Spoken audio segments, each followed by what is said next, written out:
Sean todos bienvenidos a esta nueva clase. En esta oportunidad van a conocer un poco sobre lo que es el teatro griego. Bueno, el teatro griego tuvo sus inicios en el siglo V y VII a.C. Estos actos los realizaban para entretener a la gente de esa época. Cabe destacar que el inicio de este teatro se daba porque quisieron rendir honor al dios de esa época o el dios que ellos adoraban, que era Dionisio. El dios Dionisio, más adelante los romanos lo llamarían Baco. Pero les invito a ver este video que a continuación se les muestra para que ustedes observen bien cómo se daban los acontecimientos en esa época y cómo surgió realmente el teatro griego. Hoy, en Expediente Literario, hablaremos sobre el teatro griego. Sus orígenes, hasta donde se ha podido estudiar, datan del siglo V a.C. Surge a partir del culto al dios Dionisio, a partir del ditirambo, que se trataban de cantos a dicho dios. Es por ello, que etimológicamente, el significado de la palabra tragedia es canto a los machos cabríos. Las tragedias se representaban en las famosas dionisíacas, que eran festivales que duraban alrededor de 2 semanas, y que eran subvencionados por algún noble de la ciudad-estado. Además, los distintos autores concursaban entre sí, destinando cada día a las obras de un único autor, en donde se representaban 3 tragedias y una comedia. En las tragedias, se utilizaban máscaras para representar a los personajes. Las mujeres tenían prohibido actuar, por lo cual los personajes femeninos eran representados por hombres que utilizaban máscaras. Además de las máscaras, se utilizaban los coturnos, que eran una especie de zancos que utilizaban los actores. Se creen que la utilización de los coturnos era para representar a los dioses que aparecían dentro de la tragedia, para de esa forma poder diferenciar a los mortales de los dioses. Aristóteles, en su tratado, La Poética, define que la finalidad principal de la tragedia es causar la catarsis, que es la purificación emocional, corporal, mental y espiritual mediante la experiencia de la compasión y el miedo. Dicha purificación es experimentada por el espectador a través de la tragedia. Otra categoría importante que Aristóteles desarrolla en la Poética, es la de mímesis. Para Aristóteles, la mímesis es la imitación de la naturaleza como el fin primordial de todas las artes. Dentro de los representantes más importantes de la tragedia, tenemos a Esquilo, a quien se le considera como el padre de la tragedia griega. Se le atribuye como la persona que introdujo el uso de las máscaras y los coturnos. Además, fue el autor que introdujo la práctica de las trilogías, que consistían en 3 obras vinculadas entre sí. También se le atribuye el haber introducido a un segundo actor. Otro dato importante, es que Esquilo peleó durante las guerras médicas. Esta experiencia terminará plasmada en su obra, Los persas. Entre las tragedias que han sobrevivido, tenemos Los persas, Los 7 contra Tebas, Las suplicantes, y La Orestiada, la única de sus trilogías sobrevivientes. La trilogía contiene las tragedias Agamenón, las Coéforas y las Euménides. En Agamenón, se relata el regreso de Agamenón, rey de Argos, de la guerra de Troya para encontrar la muerte. En su hogar se encuentra su esposa, Clitemnestra, que ha planeado su muerte como venganza por el sacrificio de su hija, Ifigenia. Más aún, dado que la ausencia de su esposo ha durado 10 años, Clitemnestra ha sucumbido a una relación adúltera con Egisto, primo de Agamenón y el descendiente de una rama desheredada de la familia, que está determinado por recuperar el trono que cree que en justicia le pertenece.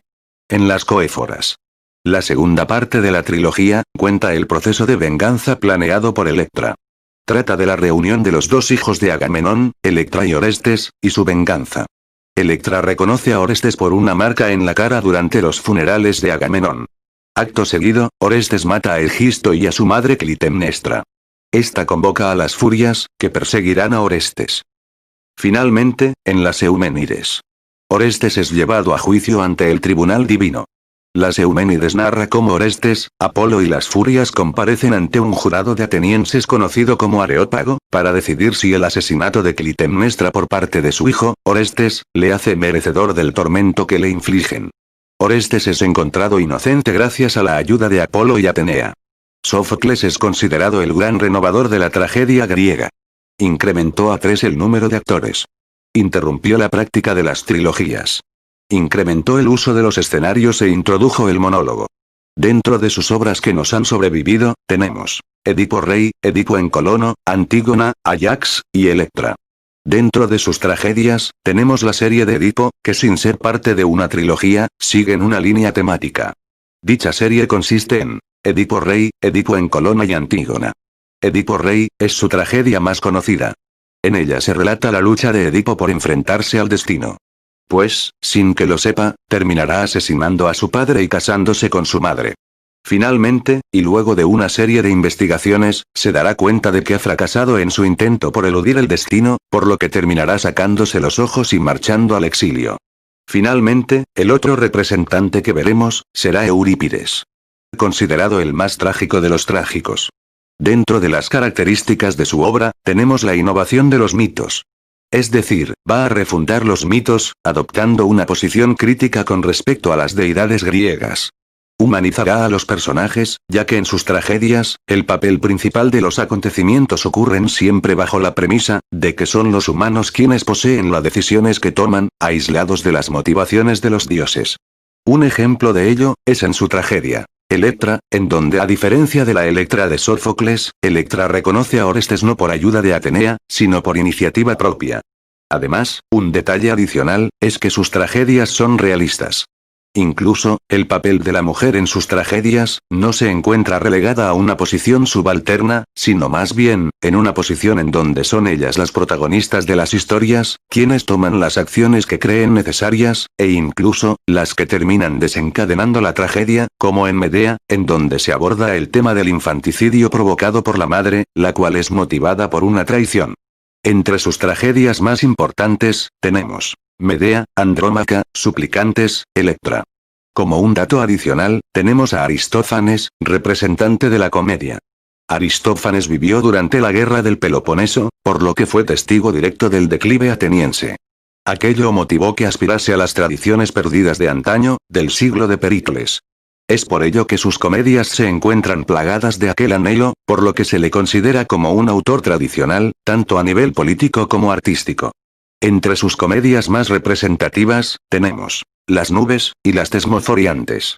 La primera es una crítica directa al papel que Sócrates cumplía en la sociedad, mientras que la segunda, es una parodia a las tragedias de Eurípides, y las consecuencias que ha causado dichas tragedias, con respecto a las mujeres atenienses, que han decidido cobrar venganza. En ese sentido, cuando hablamos de una herencia griega al mundo occidental, la tragedia griega, es sin lugar a dudas, uno de los bienes más importantes de dicha herencia.